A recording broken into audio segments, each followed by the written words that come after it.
내 평생 듣는 말씀. 이화영 목사. 엎드리면 산다. 사무엘상 1장 10절에서 11절 말씀. 서울 참새가 경상도 참새한테 놀러갔다. 그때 포수가 참새를 향해 총을 겨누었다. 눈치가 빠른 경상도 참새는 다급하게 "수구리! 엎드려! 라고 했다. 그런데 서울 참새는 그 말의 뜻을 알아듣지 못해서 하마터면 총에 맞을 뻔했다. 겨우 살아난 서울 참새는 그제야 그 뜻을 알았다. 수구리는 엎드리라는 말이구나. 시간이 좀 흘러 그 포수가 또 총을 쐈다. 경상도 참새는 다시 다급하게 외쳤다. 그러나 그렇게 외쳤음에도 불구하고 서울 참새가 총에 맞아 죽었다. 왜 죽었는가? 경상도 참새가 이렇게 외쳤다. 아까면 치로! 조금 전처럼. 결국 서울 참새는 엎드리라는 말을 못 알아들어서 죽고 말았다. 하나님은 엎드리는 자에게 은혜를 주신다. 엎드릴 때 문제가 풀린다.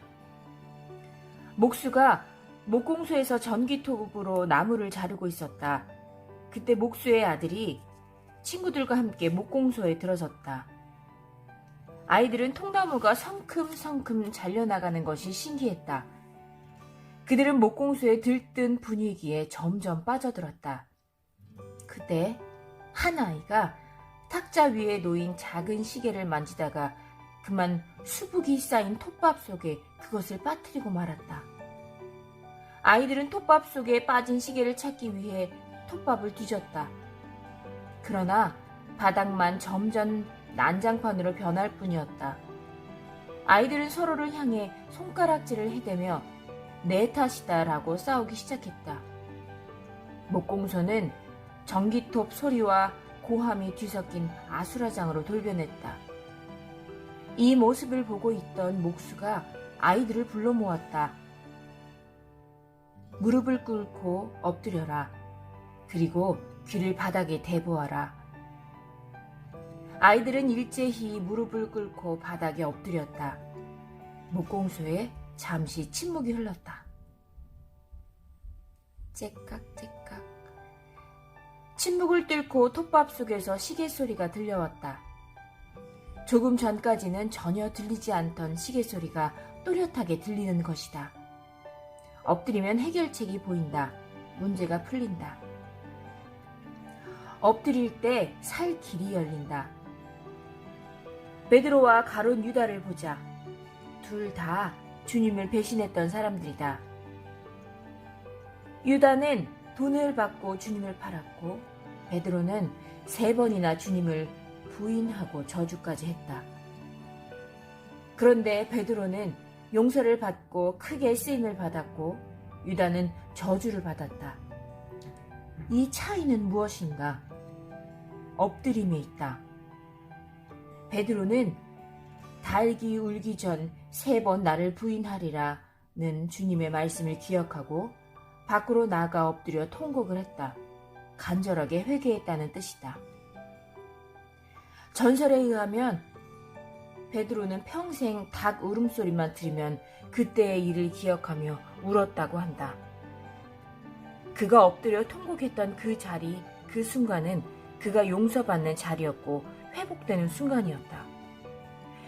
그러나 유다는 끝내 엎드리지 않았다.